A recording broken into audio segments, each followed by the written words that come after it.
Memórias de um Suicida, segunda parte, capítulo 1, a Torre de Vigília. Continuação, né? Mas, antes de ser assim, tão infeliz e desgraçada, era acima de tudo criatura de Deus, filha de um ser supremo, todo-poderoso e justiceiro, como eu também o sou, como você, Camilo amigo, e toda a humanidade. Esse pai que ama a todos os filhos indistintamente, agora me pede contas da vida que eu tirei, bem supremo de que só ele sabe e pode dispor, visto que só ele sabe e pode conceder. O direito de filha do Criador Supremo ninguém poderia arrebatar a Eulina. A ela, coitada, que nenhum outro direito possuía naquele mundo de vilezas, nem mesmo o de viver, pois que eu não quis que ela continuasse a viver, e por isso a matei. Eu matei Eulina, e agora ouço repercutir nos recôncavos mais afastados do meu espírito, impregnado de remorsos, a voz austera e comovente da consciência. E é como a voz do próprio Deus repercutindo em nosso ser imortal.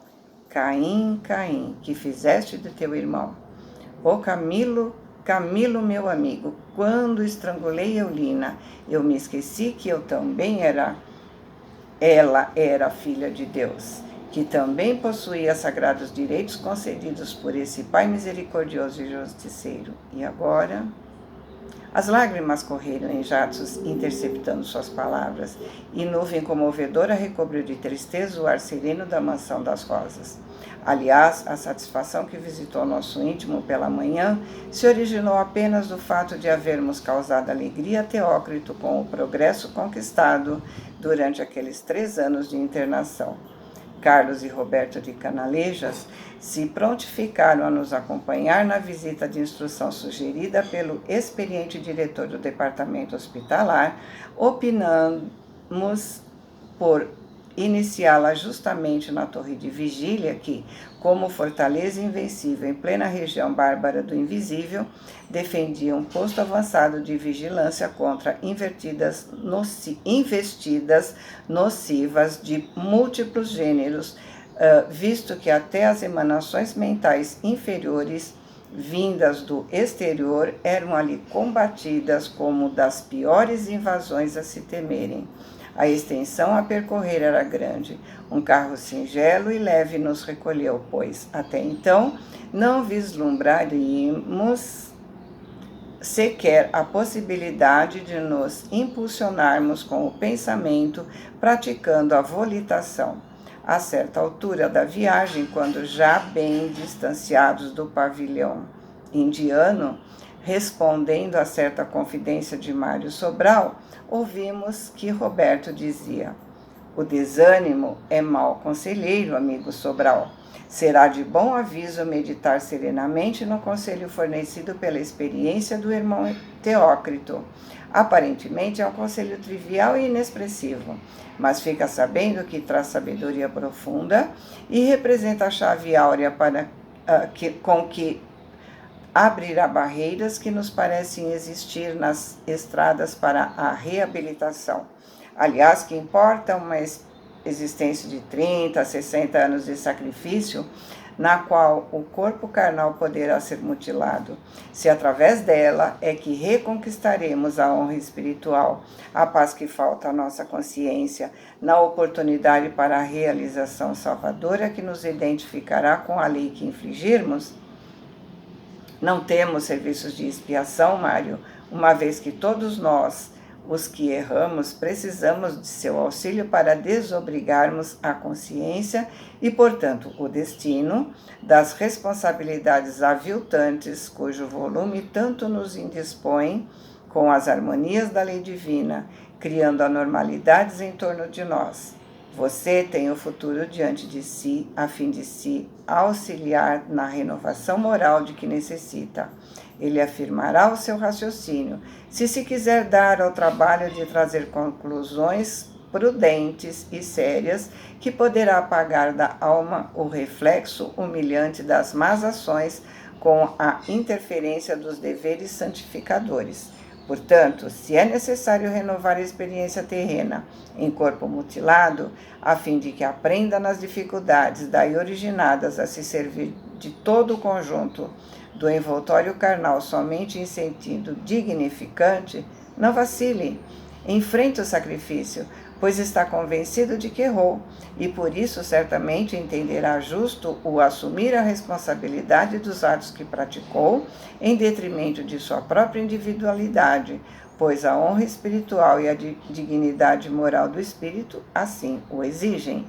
E se a tempo souber clarear o seu ser com os resplendores da confiança em Deus, da esperança e da sua paternal bondade, alimentando-o de coragem e resignação, certo de que jamais se abandonará nas asperezas do caminho reparador, o amor daquele pai que não condena e sim a ajuda, a sua criatura a se erguer do abismo em que se deixou escorregar, poderá até mesmo sorrir à desgraça, deparar encantos ao longo do calvário que palmilhará.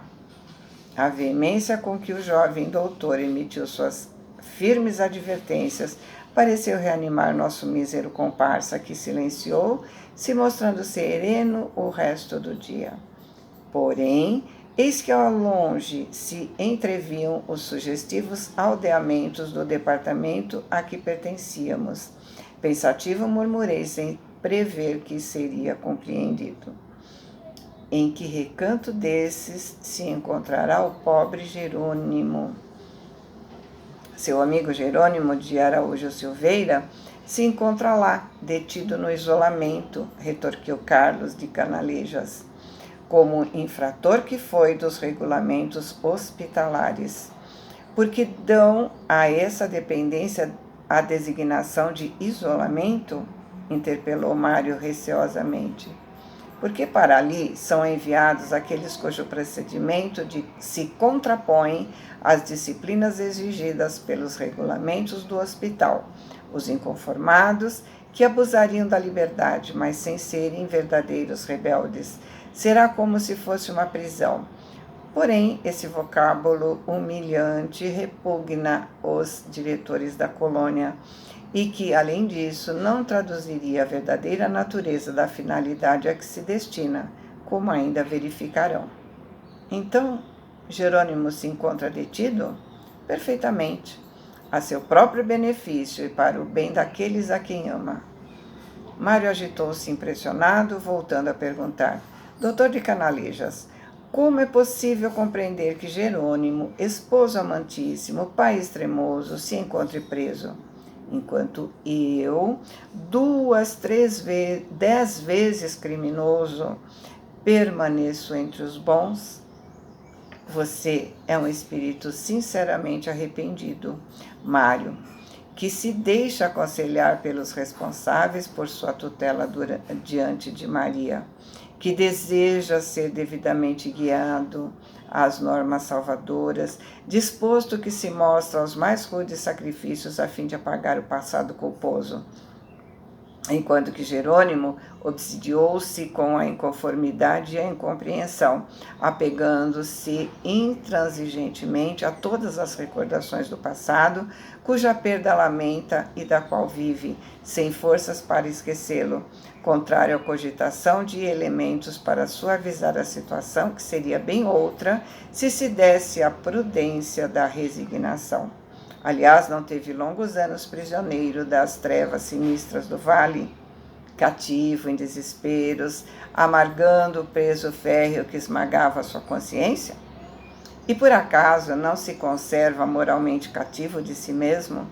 Pois sua mente desgostosa e incontrolável não proíbe ao seu coração e ao seu entendimento toda e qualquer satisfação?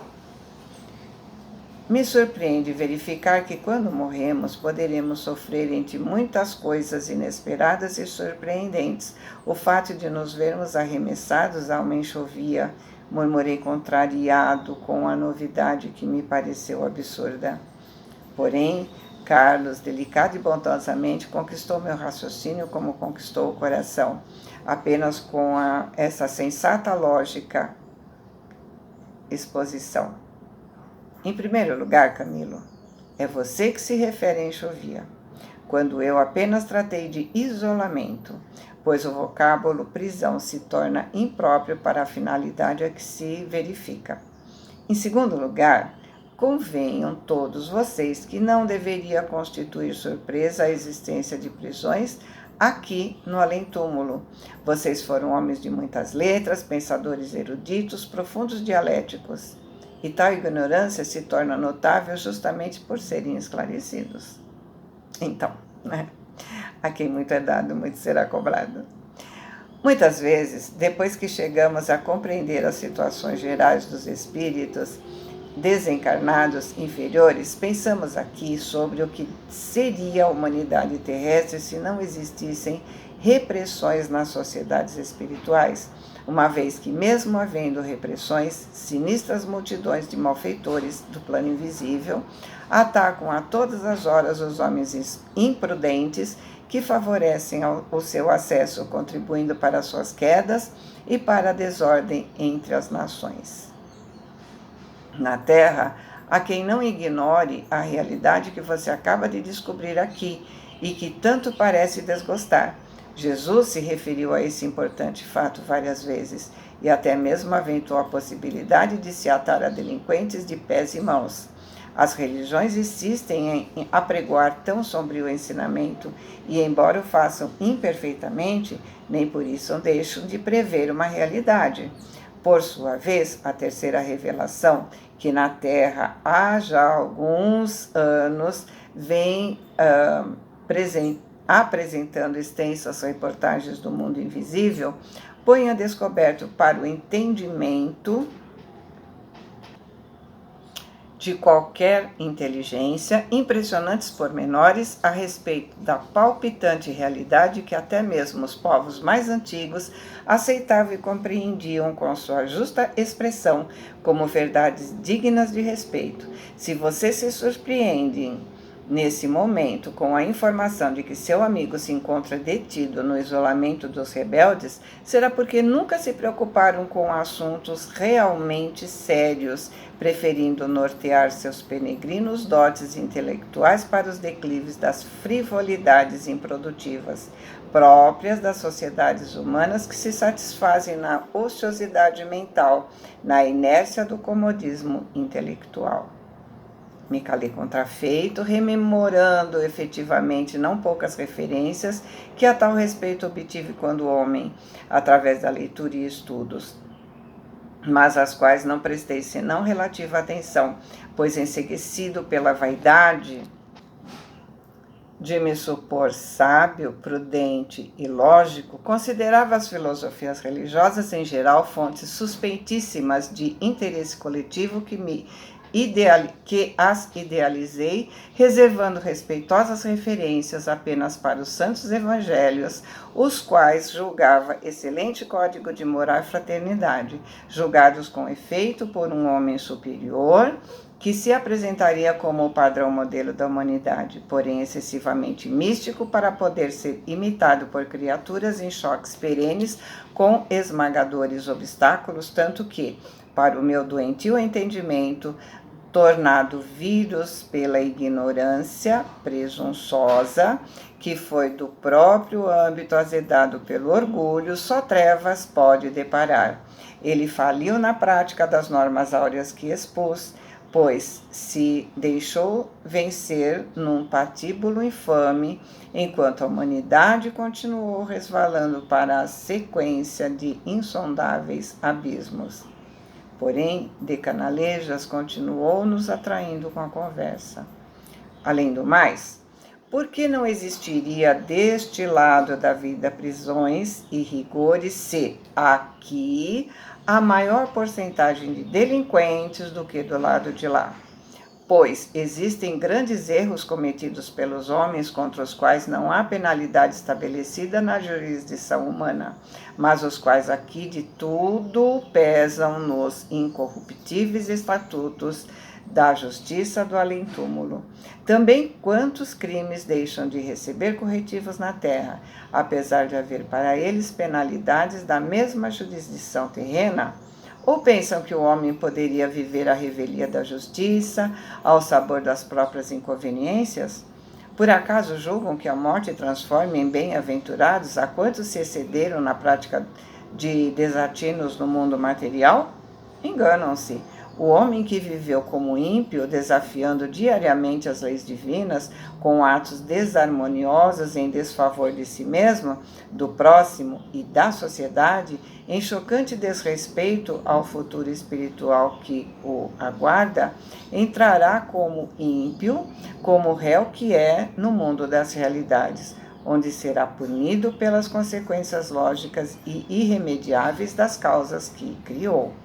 Daí, o que vem aqui ou em outras regiões em que prolifere o elemento espiritual inferior e também no próprio cenário terreno, porque a Terra oferece a jurisdição divina a campos vastíssimos para o exercício das penalidades necessárias aos seus réus, acúmulos de sofrimentos, lutas árduas, incontáveis, no sentido de apagar das consciências culpadas os fogos dos remorsos alucinadores. E como nas estâncias sombrias do invisível só ingressam espíritos criminosos a se julgarem ainda homens voluntariosos e prepotentes, querendo continuar a agir em prejuízo do próximo e de si mesmo, a necessidade de rigores se impõe, como na sociedade terrena sucede com aqueles que infringem as leis humanas, pois é bom que saibam que as organizações terrestres são cópias imperfeitas das instituições modelares da espiritualidade. O veículo deslizava, já se aproximando da meta para a qual nos dirigíamos. Cai um silêncio em torno, conservando todos pensativos com o que acabamos de ouvir. Tão simples, tão real se apresentava aquele mundo astral que sua mesma realidade, sua impressionante simplicidade, contribuía para a confusão de nos julgarmos homens, quando éramos espíritos. A torre de vigília desenhava-se como incrustada nas camadas acinzentadas da serração, trazendo as lembranças antigas fortalezas da Europa. Majestosa e sugestiva, infundiu respeito, se não pavor, aos transeuntes das vias do invisível que desconhecessem sua finalidade. Acompanhados dos guias que levávamos, obtivemos passagem livre nos seus pórticos. Comoção penosa precipitou vibrações de angústias em nosso ser acovardado, pelas recordações de dissabores suportados, pois se diria que aquele ambiente pesado e sombrio falava à nossa alma dos dramas vividos nas penumbras do Vale Sinistro. Como sabemos, a torre era dependência do Departamento de Vigilância e, embora tivesse direção autárquica, ela trabalharia em harmonia com a direção geral daquele departamento, em coesão perfeita de ideias e fraterna solidariedade. Seria o posto de maior responsabilidade de toda a colônia, se ali pudesse existir algum menos responsável que o seu semelhante. Porque, situada em zona perigosa do astral inferior, rodeada de elementos nocivos e perturbadores, sendo seu dever a esses combater, desviar, impedindo o assédio dos espíritos assaltantes, encaminhar para outras paragens infelizes perseguidos por obsessores, e que a todo custo se desejassem abrigar na colônia, o que não seria possível, porque se tratava de local especializado para alojamento de suicidas. A direção interna estava a cargo de um ex-sacerdote católico português, também havia muito iniciado nos templos da ciência da Índia. Sob sua orientação serviam vários outros condiscípulos, companheiros de estudo. Não iniciados, porém obedientes aos mais exaustivos trabalhos em regiões inferiores, serviços por eles próprios escolhidos voluntariamente como expiação pelos desmandos com que haviam tratado os interesses do Evangelho do Crucificado, quando na terra investidos de alta dignidade de pastores de alma, e a qual haviam profanado com a mentira, a hipocrisia, as falsas e ardilosas interpretações. mas as funções de diretor eram apenas internas, limitadas a uma fiscalização, seria assistência de maioral. As providências para a defesa cabiam à sede central do departamento. Recebidos por assistentes amáveis, fomos imediatamente conduzidos à sala da diretoria, apresentados por nossos bons amigos de Canalejas, os quais, por sua vez, apresentaram credencial fornecida por Teócrito, solicitando a visita que tanto convinha aos grupos que iniciavam instrução. Bondosamente acolhido, fomos saudados em nome do mestre dos mestres e da guardiã da legião, tendo ainda o diretor apresentado bons votos pelo nosso restabelecimento completo e consequente progresso. Encantados, notamos não existir superficialidade ou afetação social nas maneiras daqueles que nos falavam. Ao contrário, a simplicidade, as formosas expressões de solidariedade verdadeira irradiavam indefiníveis atrativos, cativando-nos gratamente. Concertado o programa de visita entre nossos guias e o diretor, Padre Anselmo de Santa Maria não perdeu tempo em conversas ociosas, iniciando imediatamente o digno dirigente importantes explicações enquanto caminhávamos, demandando os departamentos superiores. Não nos furtaremos ao grato dever de concluir esse capítulo com os informes recolhidos durante a curiosa visita. Enquanto subíamos, Padre Anselmo ia dizendo: começarei por esclarecer, meus queridos amigos, que a torre de vigília no momento acumula afazeres, dada a circunstância de nosso instituto ainda não se encontrar definitivamente estabelecido. A falta de trabalhadores especializados e todos os departamentos se encontram sobrecarregados, desdobrando-se em atividades múltiplas. Por exemplo, nós, os da torre, atendemos a casos tão variados quanto espinhosos, como verão, diferentes mesmo da especialidade de que só deveríamos tratar. Porém, havíamos alcançado o pavimento mais alto, pois nossa inspeção partiria em sentido inverso, isto é, do andar superior para os que ficassem abaixo. Um salão circular vastíssimo, imenso em penumbra, como se as quintessências de que era construído se baseassem nos mais pesados exemplares que por ali existissem, surgiu à nossa frente, rodeado de cômodos bancos estofados, portas largas envidraçadas, se estendiam em todas as circunferências, deixando ver o que se passava no interior de cada aposento. A convite do amável Cicerone, nos aproximávamos das portas e examinávamos tanto quanto possível o interior, porém não nos sendo franqueada a entrada.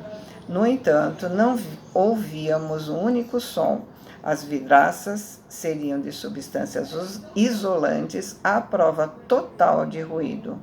No primeiro gabinete existiam estranhas baterias de aparelhos que pareciam ser telescópios possantes, maquinarias aperfeiçoadas, elevadas ao estado ideal para sondagem a grandes distâncias, espécies de raio-x capazes de pesquisar os abismos do espaço infinito, assim como do mundo invisível e da terra.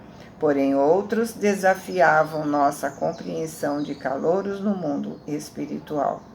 No segundo gabinete, telas luminosas colossais, das quais as existentes nas enfermarias do hospital pareciam graciosas miniaturas, indicavam haver necessidade, ali também, de retratarem acontecimentos e cenas ocorridos a imensuráveis distâncias, tornando-os presentes aos técnicos e observadores para tanto credenciados, a fim de serem devidamente estudados e examinados, semelhantes aparelhos cuja perfeição o homem ainda não concebe, apesar de já se achar em seu encalço, permitiria ao operador conhecer até os mínimos detalhes qualquer assunto, mesmo o desenvolvimento dos infusórios, seriam protozoários nos leitos abismais do oceano, se necessário. Bem assim, a sequência de uma existência humana que se precisasse conhecer, ou as ações de um espírito em atividade no invisível, nas camadas inferiores ou durante missões penosas e excursões pertinentes aos serviços assistenciais. Mas os regulamentos rigorosamente observados reservam sua utilização apenas em caso verdadeiramente necessários. Porém, ainda existia um terceiro, o maior de todos, pois ocupava todo o andar da majestosa torre, parecendo-se tratar, por assim dizer, de uma oficina mecânica, onde os operários seriam eminentes vultos da ciência. Esse local era reservado à maquinaria magnética que permitiria o uso e a ação de todos os magníficos aparelhamentos existentes na colônia, inclusive o do sistema de iluminação noturna, espécie de usina eletromagnética distribuidora de fluidos diversos, capazes para o bom funcionamento dos mesmos aparelhos. E em todos os compartimentos, uma correria sem interrupções. Trabalho incessante e árduo, quem sabe exaustivo. No quadro de funcionários, muitas damas pareciam que em tais dependências víamos desenvolvendo meritórias atividades. Pareciam figuras aladas, indo e vindo em silêncio, sérias e atentas, envolvidas em belas vestes brancas, tão alvas que se diriam lucilantes, particularidade que despertou nossa atenção, fazendo supor a nossa incapacidade de tratar-se de uniformes para uso interno, quando em verdade nada mais eram senão o padrão do bom estado vibratório de suas mentes. Esforçavam-se por diminuí-lo num local incompatível com as suas verdadeiras expansões.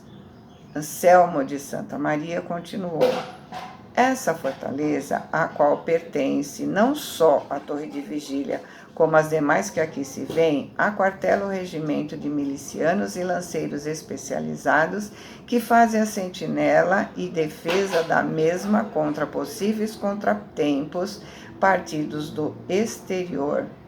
Muitos dos integrantes desse regimento são discípulos da iniciação cristã popular e ensaiam os primeiros passos na senda dos trabalhos edificantes, caminhos da redenção.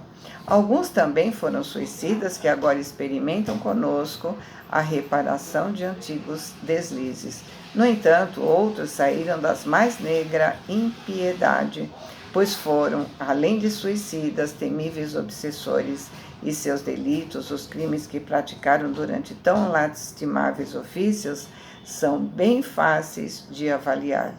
Porém, todos eles são tratados pela direção da colônia com desvelado amor e caridade cristã, a qual se acham afetos os trabalhos de auxílio à sua reeducação.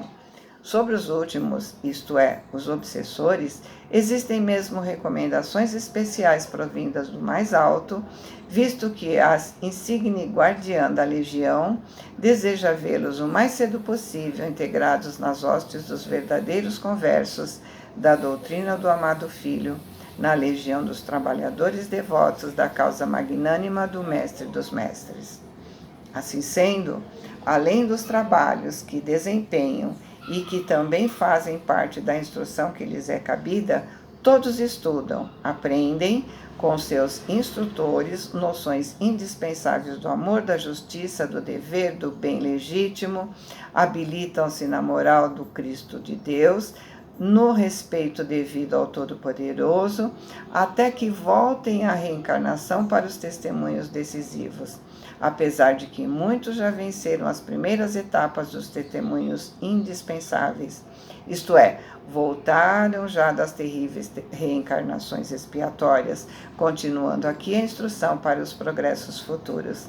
Não poderei deixar de fazer referências aos batalhões de lanceiros hindus, também aquartelados aqui, os quais voluntária e abnegadamente se dedicam a servir de modelo para os recém-arrependidos, fiscalizando-os e cooperando conosco para a sua reabilitação, enquanto prestam outros auxílios inestimáveis à direção de nosso instituto. Eu vou parar porque vai cortar.